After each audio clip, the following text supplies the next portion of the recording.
Olá, pessoal, sejam muito bem-vindos. Vamos analisar hoje um acórdão do Superior Tribunal de Justiça muito importante para o mundo dos leilões. Uma decisão envolvendo a responsabilidade do arrematante em relação a débitos condominiais anteriores à arrematação.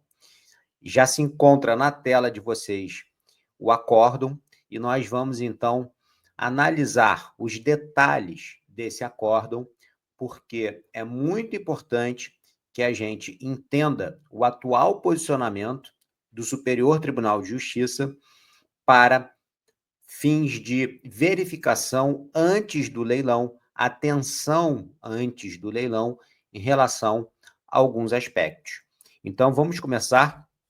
O objeto do julgamento, eu coloco aqui destacado em vermelho para vocês, é atribuir ou não responsabilidade para o rematante em relação aos débitos condominiais anteriores à arrematação, inclusive sobre a possibilidade de inclusão do arrematante no polo passivo de uma ação de execução promovida pelo condomínio.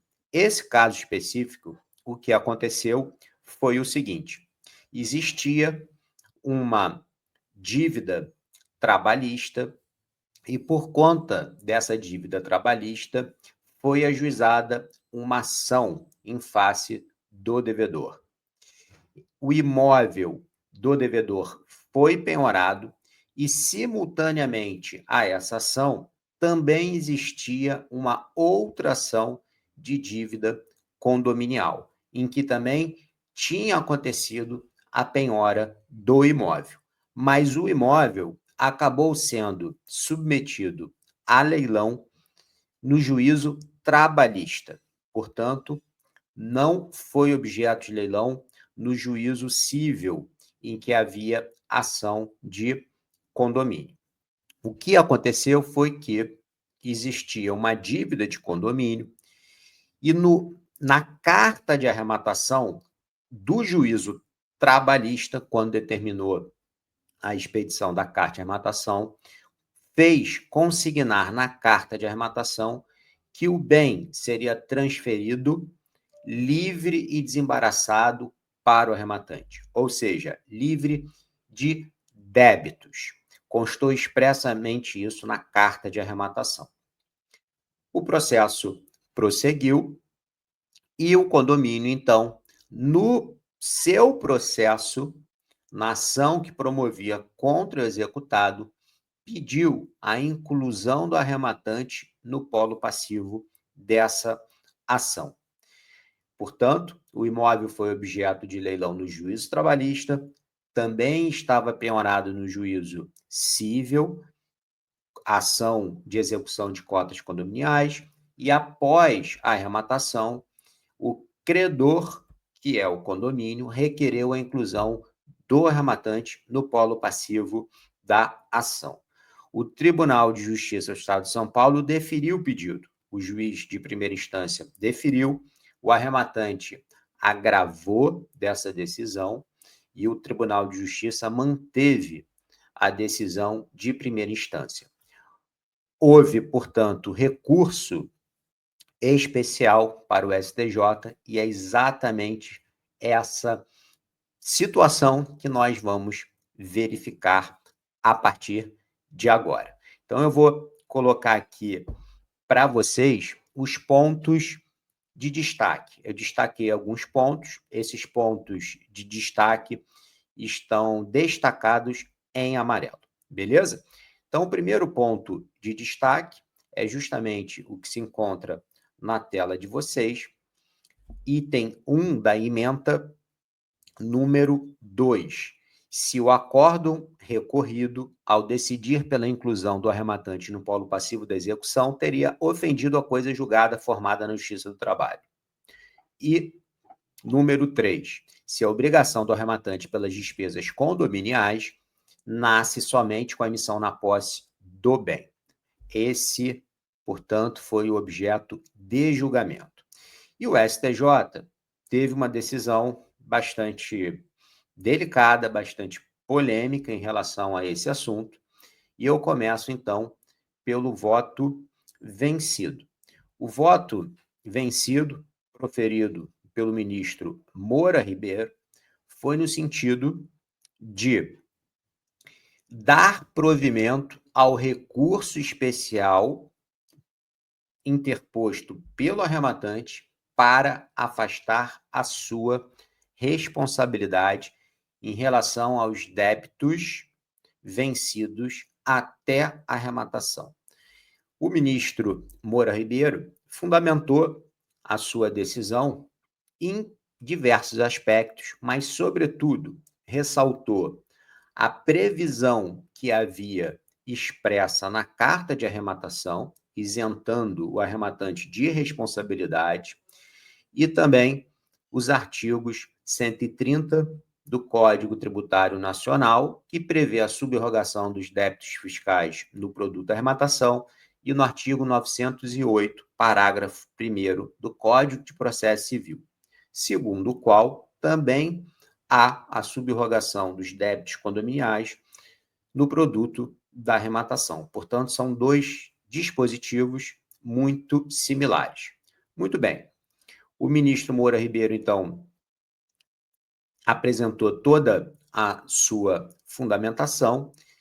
Eu não vou ler aqui toda a fundamentação, eu vou deixar esse acordo disponibilizado para vocês, mas, no final, tem uma parte muito interessante, que é justamente a que eu vou colocar agora na tela para vocês, que é essa aqui, destacada em amarelo. Diz o seguinte: seja como for, o fato é que o Tribunal de Justiça de São Paulo, muito embora negando o provimento ao agravo de instrumento, houve por bem afirmar desde logo que Mauro estava obrigado a responder por todos os débitos condominiais perseguidos, inclusive aqueles relativos às prestações vencidas antes da arrematação, porque o edital de asta pública indicava sua existência. Portanto, esse foi o posicionamento do TJ de São Paulo.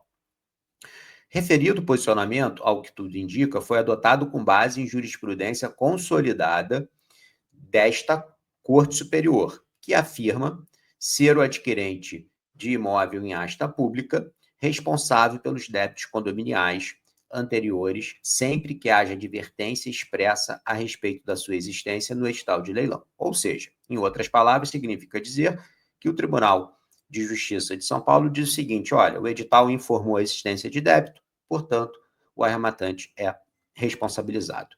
E aqui vem um detalhe do voto, então, do ministro, destacando o seguinte: no caso dos autos, porém, há uma peculiaridade que não autoriza a aplicação dessa destacada jurisprudência. É que, na hipótese, a juíza do trabalho, por ocasião da lavratura da carta de arrematação, indicou que as dívidas condominiais, cujo valor ela expressamente fez constar na carta de arrematação, R$ 246 mil, deveriam subrogar-se no preço da asta. Então, em função dessa previsão, sendo esta uma fundamentação importante utilizada pelo ministro, continuou, então, o ministro no seu voto para afastar a responsabilidade do arrematante. Inclusive, ressaltando o disposto no artigo 908, parágrafo 1º do Código de Processo Civil. Então, vejam, essa parte que se encontra agora na tela, na parte superior da tela de vocês. Muito embora o edital tenha mencionado a existência de débitos condominiais, é preciso reconhecer que a carta de arrematação lavrada em momento posterior e não impugnada pelo condomínio consignou que o arrematante adquiria, está muito pequeno aqui para os meus... Estou sem meus óculos aqui. Adquiria o bem livre de quaisquer ônus tributários ou não, inclusive débitos de IPTU e condominiais, uma vez que subrogarão no preço da asta. entre parênteses, artigo 130 do CTN e 908, parágrafo 1º do Código de Processo Civil. Ao final, então, o ministro discorreu sobre o artigo 908, parágrafo 1º, que tem a seguinte redação. Parágrafo 1º diz o seguinte: no caso de adjudicação ou alienação, os créditos que recaem sobre o bem, inclusive os de natureza própria e terrém, subrogam-se sobre o respectivo preço, observada a ordem de preferência. Portanto, há previsão expressa de subrogação do débito condominial no preço da arrematação. Citou diversos autores que vêm se manifestando sobre essa situação inaugurada pelo Código de Processo Civil, ou seja, o artigo 908, parágrafo 1º, citou aqui alguns doutrinadores, e no final, então, deu provimento ao recurso, vou colocar aqui na tela de vocês, aqui está, dou parcial provimento ao recurso especial só para determinar que a inclusão do arrematante no polo passivo do cumprimento de sentença implica na sua responsabilidade solidária apenas em relação aos débitos condominiais vencidos após a lavratura do auto de arrematação. Portanto, o que o ministro considerou foi que a responsabilidade do arrematante se inicia a partir da assinatura do auto de arrematação, ou seja, não responderia pelos débitos condominiais anteriores à arrematação. Decisão muito boa para o arrematante, reformando, portanto, a decisão proferida pelo Tribunal de Justiça de São Paulo. Posteriormente, temos o voto da ministra Nancy Andrighi. O voto da ministra Nancy Andrighi destaca com muita ênfase a incidência do artigo 908 do Código de Processo Civil. Então, diz a ministra Nancy Andrighi: a regra nova do artigo 908, parágrafo 1º do Código de Processo Civil, ainda não foi enfrentada com a devida atenção pela jurisprudência desta Corte, apenas havendo precedente no sentido da irretroatividade dessa regra, nos seguintes termos. Cita, então, uma jurisprudência do próprio Superior Tribunal de Justiça. Número 19. Ocorre que, de todo modo, a conclusão deve ser pela ausência de responsabilidade do arrematante pelos débitos condominiais anteriores à arrematação, diante da previsão expressa no artigo 908, parágrafo 1º do CPC de 2015, de que tais débitos apenas se subrogam no preço da arrematação. Decisão, portanto, também positiva, também boa para os interesses do arrematante. Muito bem. Prossegue, então, a ministra Nancy Andrighi e também dá parcial provimento ao recurso só para determinar que a inclusão do arrematante no polo passivo do cumprimento de sentença implica sua responsabilidade solidária apenas com relação aos débitos condominiais vencidos após a lavratura e assinatura do auto de arrematação. Ou seja, acompanhou o voto do ministro que eu coloquei aqui anteriormente para vocês, aqui, ó. Acompanhou o voto. Esse foi o ministro, só um minutinho que fugiu aqui o nome foi o Moura Ribeiro. Então, Moura Ribeiro votou exatamente no mesmo sentido da ministra Nancy Andrighi. 2 votos, portanto, favoráveis ao arrematante, para isentá-lo de responsabilidade em relação aos débitos condominiais anteriores à arrematação. Muito bem.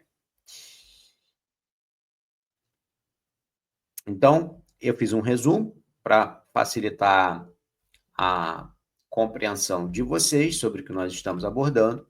2 votos favoráveis para isentar o arrematante de responsabilidade pelos débitos condominiais anteriores à arrematação. Fundamento.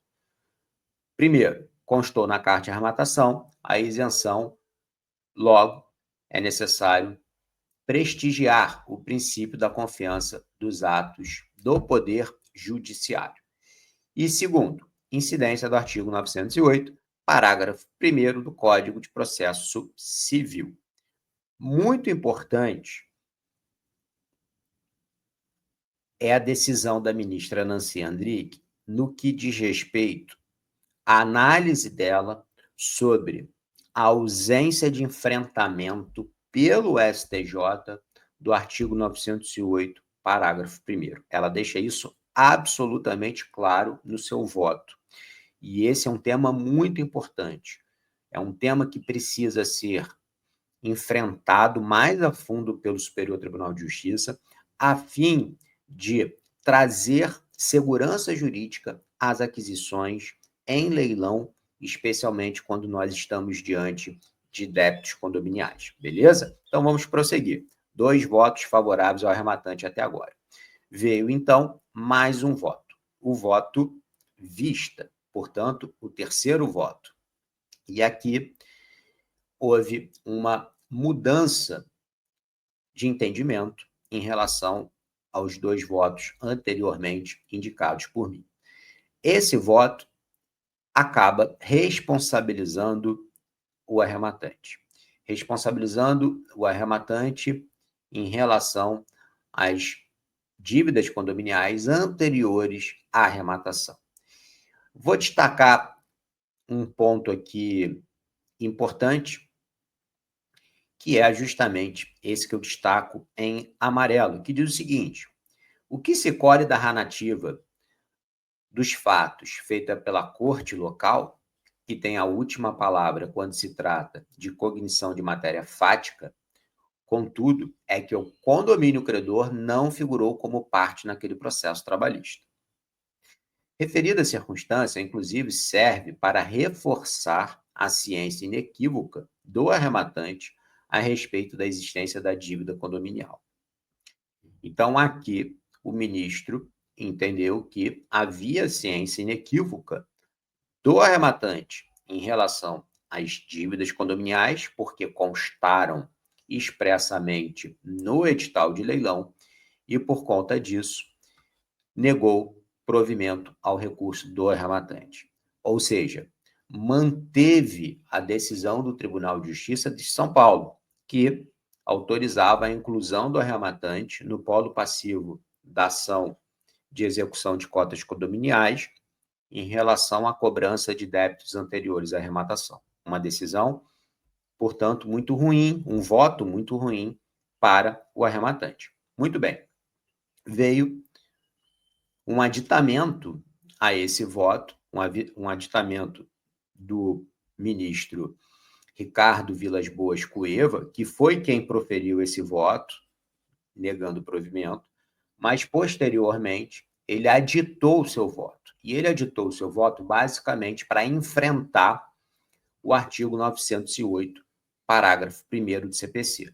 Então, no primeiro momento, o voto do ministro foi no sentido de que não teria havido o pré-questionamento do 908. Logo, não seria possível o Superior Tribunal de Justiça analisar eventual violação ao 908.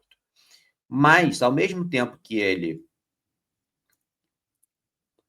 falou sobre a ausência de pré-questionamento, acabou enfrentando essa questão relacionada ao 908.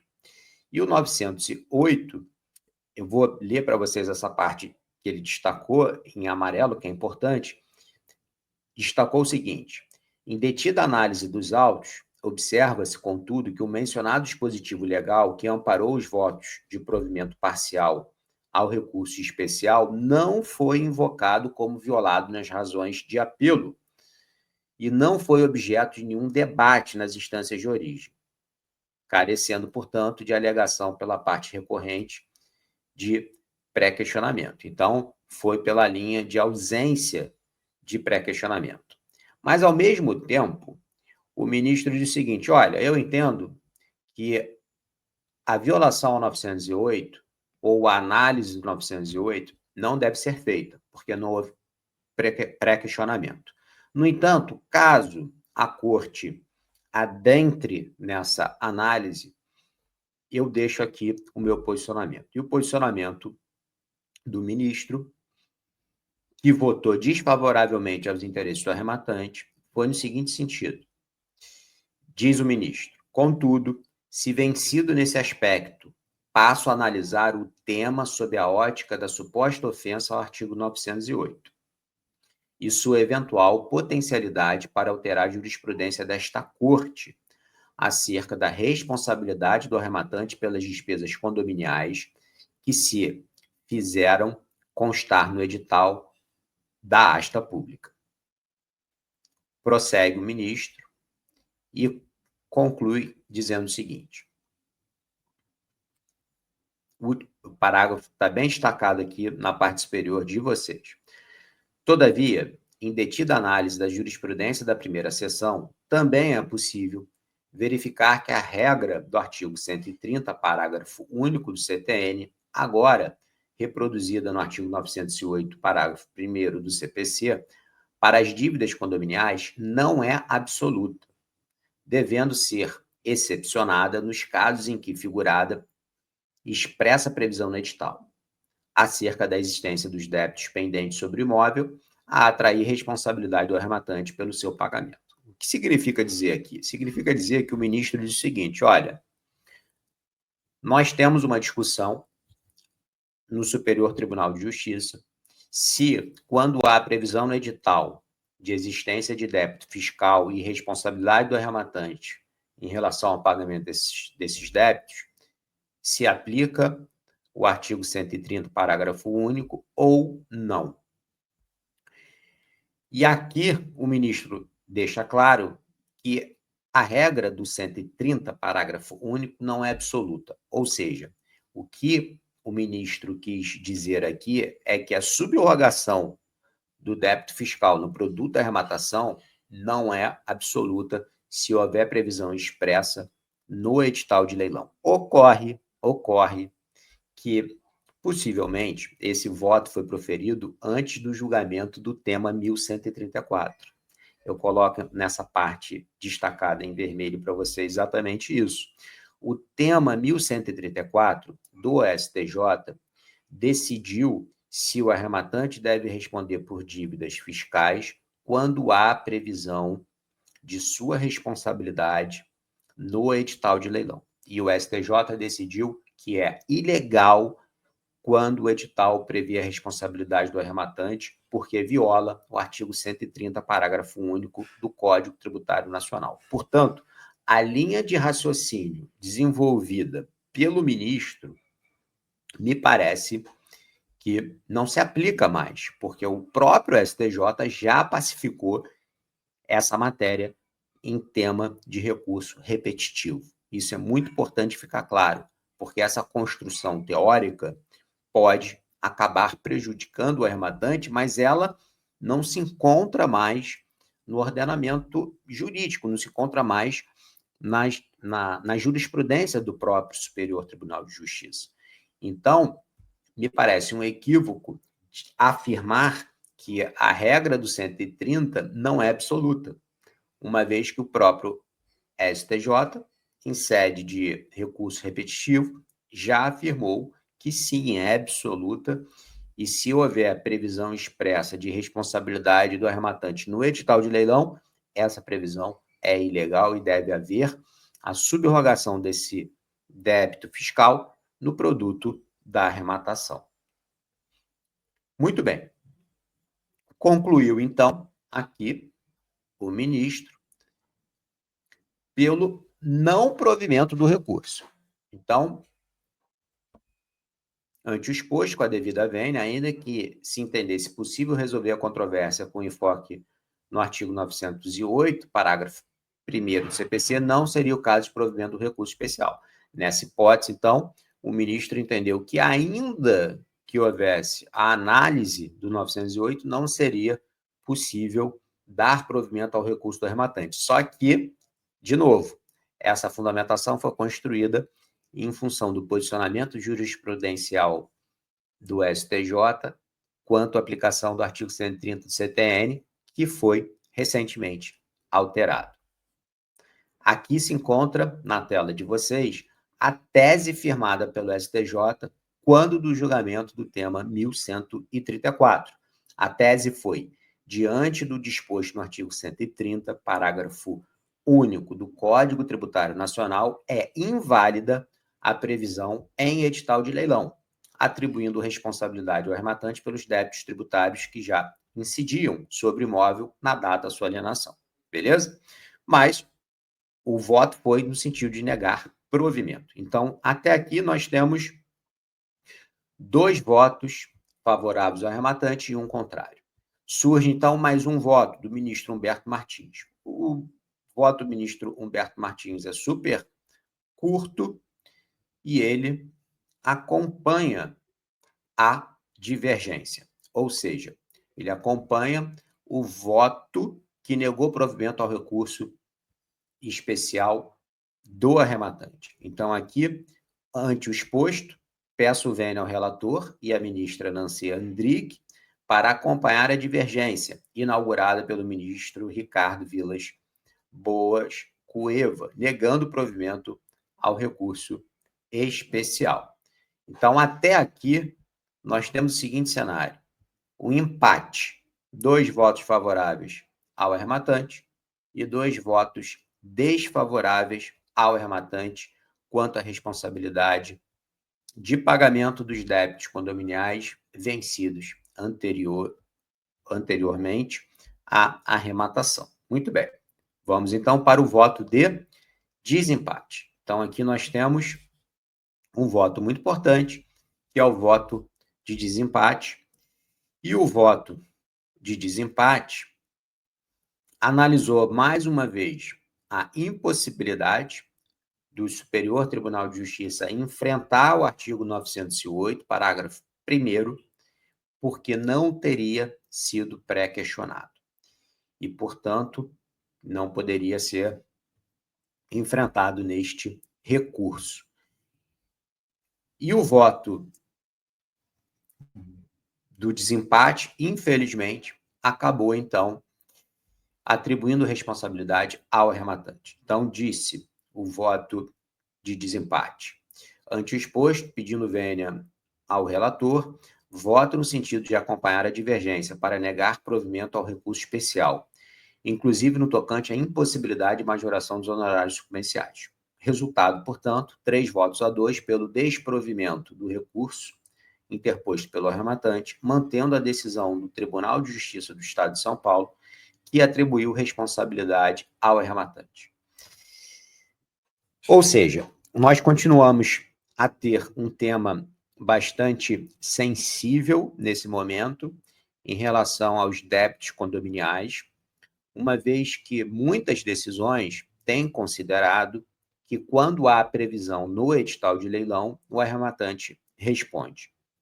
Na minha opinião, a regra deve ser de acordo com o artigo 908, parágrafo 1º, ou seja, se existe um dispositivo prevendo a subrogação do débito, especialmente diante do julgamento do tema 1134 do STJ, me parece que a aplicação do 908 deve ser exatamente igual ao do artigo 130, parágrafo único do CTN.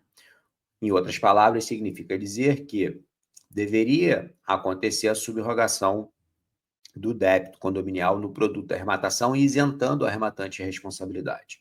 Mas não é isso que nós temos visto de uma forma tranquila, de uma forma uniforme na jurisprudência. Algumas decisões têm sim aplicado o 908, outras não estão aplicando o 908, quando consta a responsabilidade do arrematante no edital. Então, é importante verificar os termos do edital, fazer uma análise prévia bem feita, para justamente apurar se o arrematante, diante do caso concreto, tem algum risco de assumir essa dívida condominial, que pode impactar muito o leilão, pode impactar muito o lucro de uma arrematação. Nós verificamos que, nesse caso específico, se tratava de uma dívida de R$250 mil.